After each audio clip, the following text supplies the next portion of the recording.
got to make a reasonable offer to those girls. No, Arthur, we agreed. We need definitive victory. Otherwise, we'd invite more of the same nonsense. Things have changed. Arthur, I know you and Dem are close, but you can't let that cloud your judgment. Von Sashaki is going to testify. We can do with him. How? Put more money in his pocket. Now you want to bribe him? Not a bribe, consideration. Consideration. For an expert witness. Whatever Wiley is paying him, we can make a better offer. You don't understand guilt, do you? Right now, I don't have the luxury of thinking about it. Let me tell you something, Lee. A guilty man has a tremendous urge to unburden himself. His guilt can eat him alive. Don't you see? What Von Sashaki wants is to be free.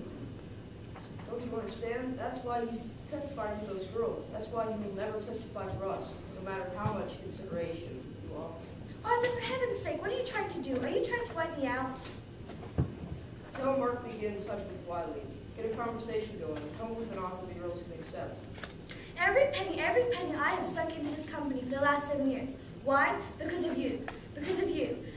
You said it was a sure thing. No, why go miss work for Von Sashaki when we can work for ourselves? Remember that one, reader? Take a chance, Lee. Take a chance.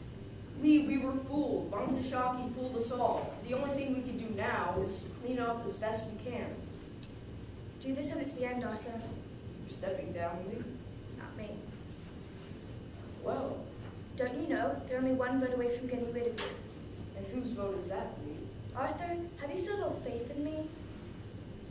I'll still be a stockholder. You can't get me on the board. I'll still be on the board.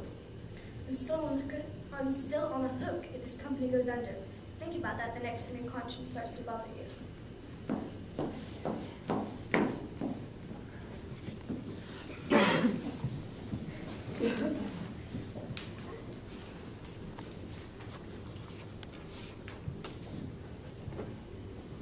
March 15, 1928. To Raymond Berry, attorney at law. From Edward Markley, counsel at U.S. Radium. One of our expert witnesses has encountered a serious scheduling conflict, which makes it impossible for him to testify in April. We have therefore requested an extension until June. As for your request for a settlement, every case involves some humanitarian aspect. Therefore, I am afraid that cannot be the basis for settling this one. But I have no doubt you will be rewarded for the good work you are doing, if not in this world, then in the next.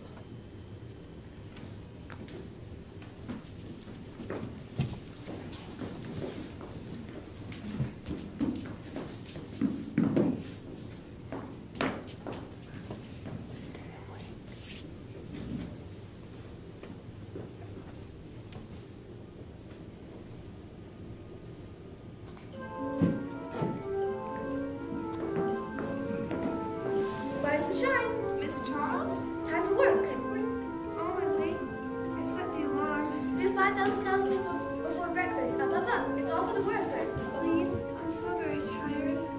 No complaining. Good soldiers don't complain. But I'm dying. And who isn't? Get up, sleepyhead. You'll never make water like this. Catherine? It's not fair. I should be married by now. I should have children. My own home. We all have to make sacrifices sometimes, Grace. I know I did. But why? Why do we have to make sacrifices? It's all for science, Grace. Science, family. Every life is sacrificial to something. Just a matter of choosing which. I didn't choose. I didn't have no choice. Sure you did, Grace. Sure you did. Catherine, don't do that. Catherine?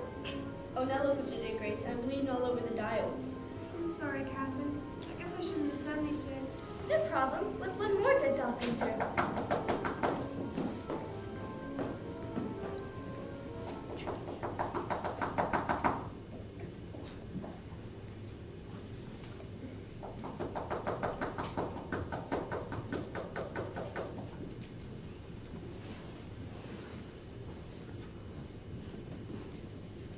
Mr. Farr, Edward Markley. You wrote papers. Yes, it's the term spelled out as we explained in our letter. $1,500 to you. I've got a check right here. All we need is your signature. It's in triplicate. Take your time. Look it over carefully. What's hold harmless? You agree to hold the company harmless from any further action. No more lawsuits. Correct. Is that just me or anybody in my family? Anyone in your family includes a wrongful death action as well. This is a confidential settlement. Yes. You didn't say nothing about it being confidential. It's standard for most liberal settlements. We like to protect our privacy, and your privacy as well. It cuts both ways. You agree to keep silent about the terms of the settlement, and so do we. Need a pen? I have another question. What is contributory negligence, Mr. Workley? It's not in these. It was in the mother papers, the ones you filed in the lawsuit. The Radium plant says defense of statute of limitations and contributory negligence. I'm not sure what you're asking, Mr. Ryan. It means it's their fault, don't it? It's a standard defense. I wouldn't take it personally. How else can I take it? Maybe I should come back later when you're feeling better. You didn't answer the question, Mr. Markley. I really like the answer. Because let me tell you, I quit school at 15. I went to work at the Radium plant because the folks needed the money. At your company, you told me what to do, when to do it, how to do it. So I focused on trying to make trouble, so I didn't make trouble. I never got to school and I never asked questions. How did you get contributory negligence out of that? As I said, it's a standard defense. Let's understand about what happened to me. We deeply regret your situation, but you've no evidence to tie your condition with the U.S. Radium Corporation. Then why are you giving me this money? It's a humanitarian gesture. A humanitarian gesture. Humanitarian. My doctor runs to put us off. Glare for the lay. No one has to be word how tired and desperate. Humanitarian, you're waiting for us to die. One by one, I watch my friends get sick and die. And then I'll swallow away. And you think I should be grateful for any spare change they throw at me? This is a very generous offer, Miss Farrar. I'd advise you to take it, because it won't be on the table very long. If you do not sign within 24 hours, we will be forced to withdraw our offer permanently. You're lying. I beg your pardon, miss. You're trying to tell me if I sign these now, but I come back a week from now and finish in your mind. You'd still rather go to court? You'd still rather some judge take a look at me, take your chances I won't win on sympathy alone. 24 hours, you're just trying to bully me. Very well, Miss Farrar, I'll take that as enough. See you in court. Yes, you will. You will see. You and Mr. Reader both. If they're to carry me in there, you'll see. I want you to look at me. I want them to look at me and explain how it's my fault I get stuck working in their factory. All my life, I've done what people told me to do. I wouldn't brush my mouth because Miss Charles said I should. I never said I would like to taste this paint. I never argued, even though I knew. I knew something wasn't right. At night, I'd lie in bed and I'd see my dress, hanging on the back of the closet door, all aglow. My shoes on the floor, my hairbrush and comb on the dresser. So much light. So much light. And I never once questioned. I never once asked. But you see, they knew I wouldn't. That's what they were counting on.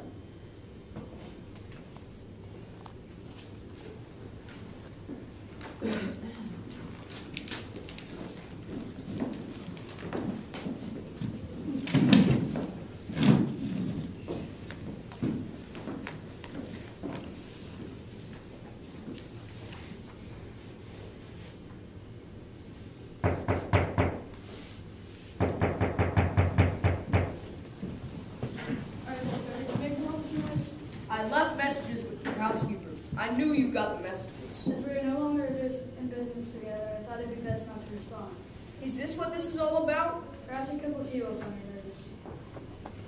You never told us the pain was dangerous. Not a word. Not to me, not to Dan. I didn't know. You didn't know. You invented the pain. How can you not know? How can you lie like that? I didn't know until it was too late, Arthur. I wasn't the technical man. You were the technical man. Yeah, I was the technical man. Sit down. I sold watches, for Christ's sake. I was a salesman. I'll go to another.